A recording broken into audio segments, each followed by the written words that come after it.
Het jy al ooit opgemerk hoe twee mense wat jarelang in dieselfde kerk is, totaal van mekaar verskil? Kyk, een persoon kan vrygewig wees, hoopvol, leef met geloof en vrede, terwyl die ander een oënskynlik glad nie verander nie. Inteendeel, dalk meer krities, veroordelend, koud. Nou die ding is, albei sal sê, hulle is Christene. So wat maak die verskil? En met dit as agtergrond, luister saam met my na vandag se skrifgedeelte. En die 11 disippels het na Galilea gegaan, na die berg waar Jesus hulle bestel het. En toe hulle hom sien, het hulle hom aanbid, maar sommige het getwyfel. En Jesus het nader gekom en met hulle gespreek en gesê, aan my is gegee alle mag in die hemel en op aarde. Gaan dan heen, maak disippels van al die nasies, en doop hulle in die naam van die Vader en die Seun en die Heilige Gees, en leer hulle om alles te onderhou, wat ek julle beveel het. En kyk, ek is met julle al die dae, tot die volëinding van die wêreld. Amen. Nou terwyl ons dink aan hierdie twee mense, 3 vrae vir vandag. Eerstens, wat beteken dit om 'n disipel te wees? Wat beteken dit om te glo? En wat beteken dit dan om te gaan? Nou die storie word vertel van 'n kerk in Amerika, wat elke week die apostoliese geloofsbelydenis opgesê het in hulle dienste. Nou hulle het pas geskei van tikmasjiene, onthou julle dit nog, na rekenaars toe. En hulle was baie beïndruk met hoe vinnig die rekenaar alles kon doen.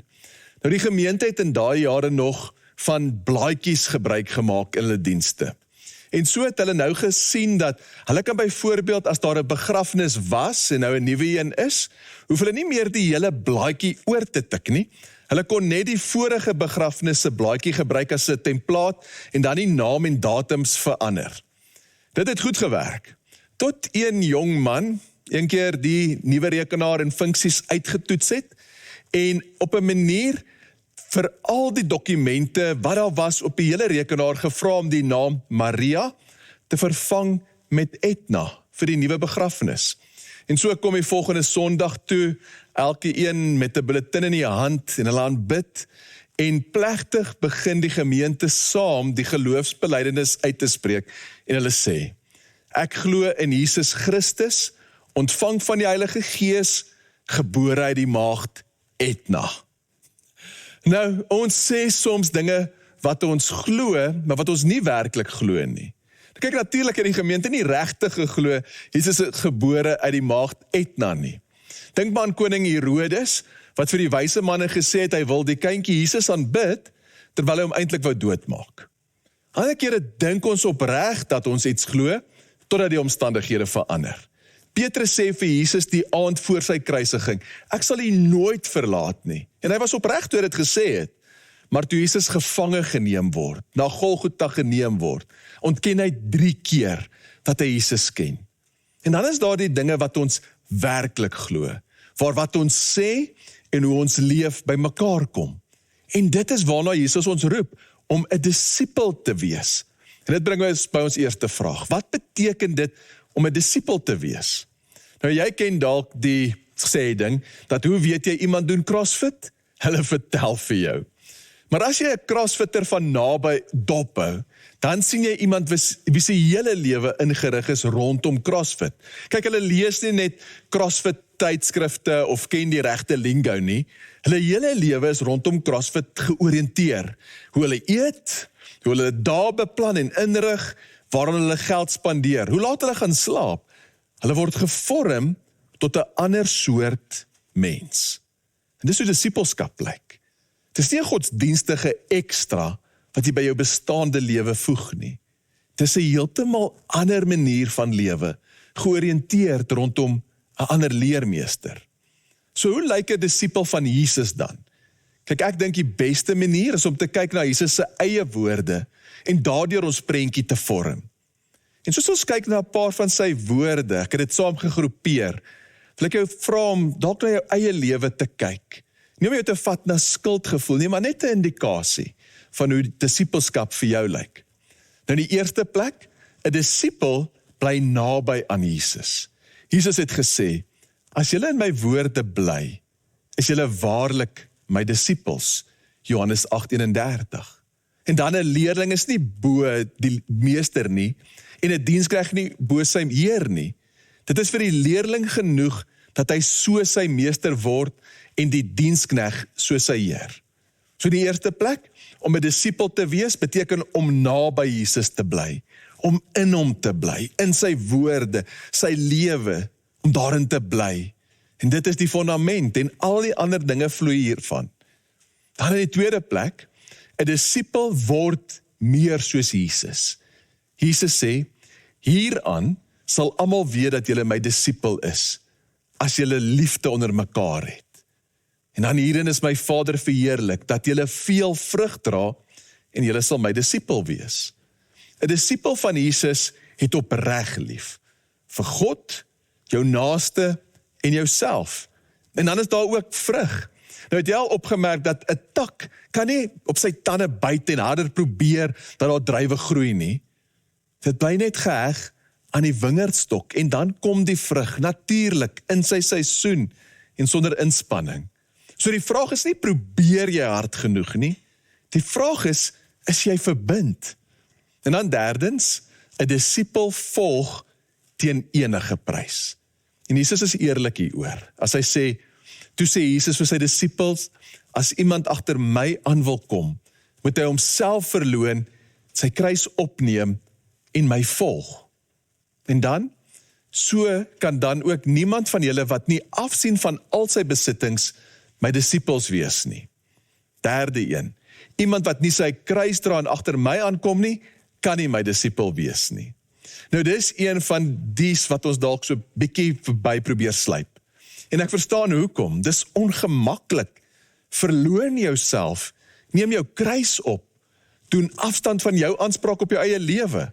Kies Jesus bo elke mededingende loyaliteit, bo gemak en beheer en bo die weergawe van jou lewe wat jy beplan het. Maar ek wil iets hier baie eerlik sê. Die mense wat ek ken, wat Jesus teen enige prys volg, wat dalk iets neergesit het, as ek hulle aan die ander kant sien, is nooit slegter daartoe nie. Hulle lewe spreek altyd van groter vrede, groter verandering, groter betekenis.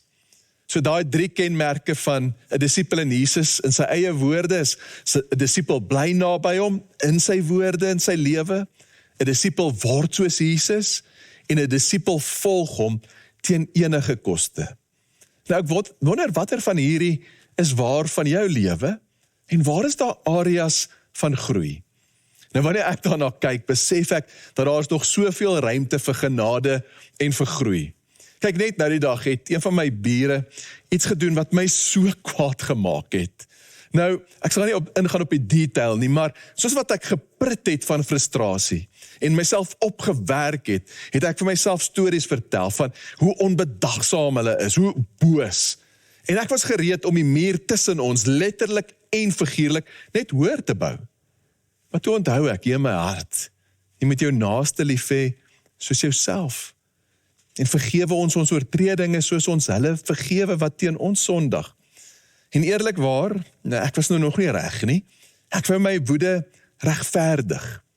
En dis presies hoekom ek steeds Jesus nodig het om my te bly vorm, want liefde en vergifnis kom nie altyd natuurlik nie. Nog nie. Maar dit is hoe groei lyk. Daar waar die gaping tussen wat ek sê ek glo en hoe ek leef kleiner word. En jy hoef nie alles gelyktydig aan aandag te skenk nie, maar jy kan een stap nader neem, vandag.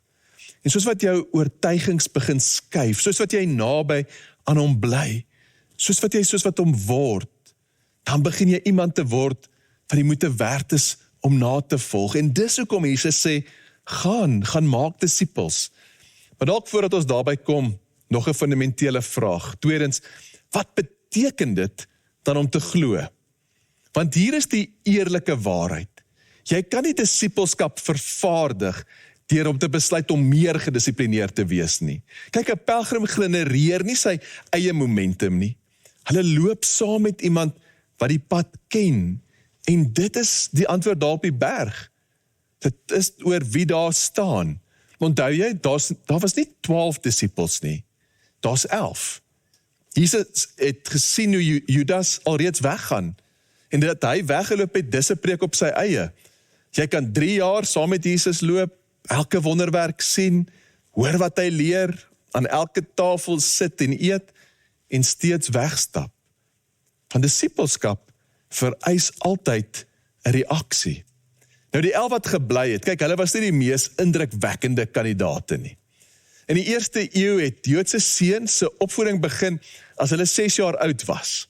En hulle sou begin deur die Torah, die eerste 5 boeke van die Ou Testament te leer, te memoriseer. En dan teen 10 het die meeste seuns die Torah van voor tot agter geken. En dan het die bestes van die bestes voortgegaan na die volgende vlak toe. En hulle het die res van die Hebreëse skrifte gememoriseer. En dan teen so die ouderdom van 14 of 15, sou die beste van die bestes by 'n rabbi kom en vra, kan ek jou disipel wees? En dan sou daai rabbi hierdie kind toets. Hulle sou vrae afstuur oor die Torah, oor die profete, oor moontlike interpretasies. Die rabbi sou wou agterkom, kan hierdie student word wie ek is? En dan as hy besluit het, die student is nie goed genoeg nie, selfs al was hy slim, selfs het hy God lief gehad, sou hy dalk sê, jy ken die Torah, jy het die Here lief, maar het nie wat dit verg nie. Gaan huis toe, leer die ambag van jou pa. En so het dit by die meeste gegaan. Terug huis toe, boere of skrynwerkers of vissermanne te word. En dis presies hoekom Petrus en Andreas besig was om vis te vang toe Jesus by hulle kom. Jesus stap na hulle op die strand, hierdie rabbi wat besig was om bekend te word, en hy sê vir hulle, volg my. Dalk verstaan jy nou hoekom hulle dadelik hulle net te laat val. Jesus sê vir hulle, ek dink julle kan doen wat ek doen. Ek dink julle kan soos ek wees. Ek glo in jou. Dit is hoekom Jesus hier sy disippels kry na sy opstanding, om hulle te verseker dat hy nog steeds in hulle glo. Selfs nadat hulle hom verloon het, selfs nadat hulle hom verlaat het, selfs nadat hulle in vrees weggekruip het. Nou kyk, ek dink Petrus was 'n A-tipe persoonlikheid. Kyk, hy was vinnig om te doen. Jy onthou toe Jesus op die water loop, hoe hy uit die boot uit wou klim en ook op die water loop. Petrus wat sê, Jesus, as dit U is, sê vir my om op die water te kom. Jesus wat sê, kom. En dan klim Petrus uit die boot en vir 'n paar oomblikke loop hy op die water, maar hy kyk rond en hy begin te sink. En dan, jy onthou, Jesus steek sy hand uit en sê vir hom, klein gelowige, waarom het jy getwyfel? Nou ek het altyd aangeneem, Petrus het aan Jesus getwyfel. Kyk, hier is die ding, Jesus sink nie, daar is geen twyfel oor Jesus in hierdie toneel nie, so aan wie twyfel Petrus? Homself. Hy verloor geloof, dat hy werklik soos sy rabbi kan wees. Hy verloor geloof in wat die rabbi van hom gesê het, en daarom sê Jesus, waarom twyfel jy? Hy sê nie, waarom het jy aan my getwyfel nie, maar hoekom het jy getwyfel dat jy dit kon doen?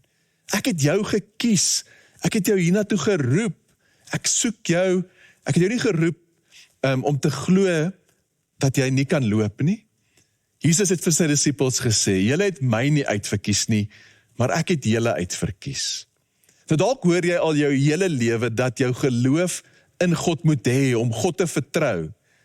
Maar dit begin by God wat geloof het in ons, in jou. So Jesus kyk na die 11 op daardie berg, hulle wat weggehardloop het, hulle wat hom verloon het, hulle wat hom getwyfel het, en hy stuur hulle. Nog voor hulle getwyfel opgelos is, voor hulle teologie netjies is, voor hulle gereed voel, en hy glo in hulle, nog voordat hulle ten volle uitgewerk het, of verstaan wat hy alles sê. En dit is die verskil tussen die twee mense, wat na dieselfde kerk toe gaan, en net een verander. Want jy is nie in die eerste plek, die een wat gekies nie. Jy is die een wat gekies is. Jy is die visserman op die strand, en die rabbi kom verby, en hy sê, ek dink jy kan dit doen, ek dink jy kan word soos ek glo in jou, nog voor jy gereed voel, kom volg my. En so dan is om te glo nie 'n eenmalige besluit nie, dis 'n daaglikse soms 'n sinkende reaksie op hom wat jou kies, wat na die B-span gekyk het, hulle wat nie goed genoeg was, nie die nobodies, en gesê het, ek kies julle om die goeie nuus bekend te maak. En so wil ek jou vandag dan vra, wat sal vir jou verander, as jy werklik sou aanvaar, dat Jesus in jou glo? En dan ons derde vraag, so wat beteken dit om te gaan? Nou die aanhalingstekens gaan, dis doelbewus. Want die meeste van ons, as ons die woord van Jesus hoor, gaan maak disippels, dan dink ons dadelik, stop jou lewe, gaan oor see, en dan doen jy iets dramaties. Los alles wat bekend is, doen iets indrukwekkend. Nou ja, vir sommiges kan dit so wees. Maar die Griekse woord vir gaan, kan vertaal word as in jou gaan, of soos jy gaan, maak disippels. Soos jy deur die lewe gaan, maak disippels. Dis nie iets wat jy byvoeg in jou lewe nie, dis in jou elke dag se lewe. En dit gee rigting, dit gee betekenis aan jou lewe. Jesus nooi om ons deur ons lewens, sy droom vir ons wêreld sigbaar te maak. Toe Jesus sy disippels en ons leer om te bid, onthou jy, leer hy ons, laat u koninkryk kom, soos in die hemel, net so ook op die aarde. En hy nooi ons daardeur om sy medewerkers te wees. Dis 'n gebed dat die wêreld sal word, soos wat God dit nog altyd bedoel het, dat sy koninkryk van geregtigheid en vrede en vreugde vir almal daar sal wees. So ons is nie geroep om toeskouers te wees nie, om net te wag dat God alles reg en nuut maak nie. God roep ons om sy medewerkers te wees. En kan jy dink, wat sou gebeur? Hoe sou ons wêreld, hoe sou ons land lyk as elkeen wat sê dat hy 'n Christen is, Jesus se woorde ernstig sou opneem, so sou begin leef. Om Jesus te volg verander dan nie net jou lewe nie, dit verander ons hele wêreld. Dis soos 'n klip in die water wat bly uitkring na elke konteks en verhouding en situasie. En nou die goeie nuus is, dat ons ook nie hierdie lewe op ons eie hoef of te kan leef nie. Kyk, in die eerste plek het Jesus gepraat met sy disippels. Hy sê, gaan julle en maak disippels. Om 'n disipel te wees van Jesus is nie 'n solo mission nie. Jesus gee ons vir mekaar. En ek kan dit in my eie lewe so dikwels raak sien, dat op my eie kan ek so maklik drift. Ek kan so opgeneem raak in my eie dinge wat ek moet doen, of die nuus, of besig wees. Maar dan saam met ander word my lewe geïnspireer. Kan ek terugkeer na God en sy droom vir ons wêreld, en ook my aandeel daarin. En dan beloof Jesus ook, dat hy saam met ons is. Kyk, Matteus se evangelie begin met die naam Immanuel, God is met ons. En nou voor Jesus sy disippels uitstuur, maak hy dieselfde belofte. Hy sê, ek is met julle tot die einde toe. Op die dae wat dit op is, die dae wanneer jy sink. Dit is sy teenwoordigheid wat hierdie lewe moontlik maak. Dit is sy gees in ons wat ons lei en leer en ons verander. Dit is hy wat saam met ons is, wat vir ons die wysheid gee hoe om God se liefde en vergifnis en genade sigbaar te maak. So waar is jy vandag? Dalk het jy jare gelede gehoor hoe Jesus jou roep. En het jy ja gesê. En dalk wil jy vandag opnuut weer ja sê. Ja, Here, ek wil U toelaat om my te verander, om my heel te maak, om vir my lewe betekenis en rigting te gee. Ek wil in U voetspore volg. Of dalk hoor jy dit werklik vandag eers vir die eerste keer. Dalk soek jy al lank na rigting, na betekenis in jou lewe, en het jy gewonder of 'n ander soort lewe enigsins moontlik is. En die antwoord is ja. God kies jou. God het jou lief. God glo in jou, voordat jy in hom glo. En God wil hê dat niemand verlore sal gaan nie. God wil alles, God wil almal nuut maak, ook vir jou. Sal jy ja sê? Kom ons bid saam. Here, dankie vir U woord en vir U lewe en die teenwoordigheid, wat ons wil kom nuut maak en heel wil kom maak. Here, ons wil vra dat U ons sal help om verder te gaan, as om net met sekere dinge saam te stem, maar om werklik deel te wees aan u lewe en aan u koninkryk. Here, help ons om saam met u te loop, om u toe te laat om ons te verander en nuut te maak. Here, ons wil bly in u woord en in u lewe. En dankie dat u ons kies, met ons gebrokenheid, met ons areas van groei, om medewerkers van u te wees. Here, ons wil vir u ja sê. Amen. Ontvang die seën van die Here. Die genade van ons Here Jesus Christus, die liefde van God ons Vader, en die kragtige teenwoordigheid van sy Heilige Gees is en bly met jou. Amen.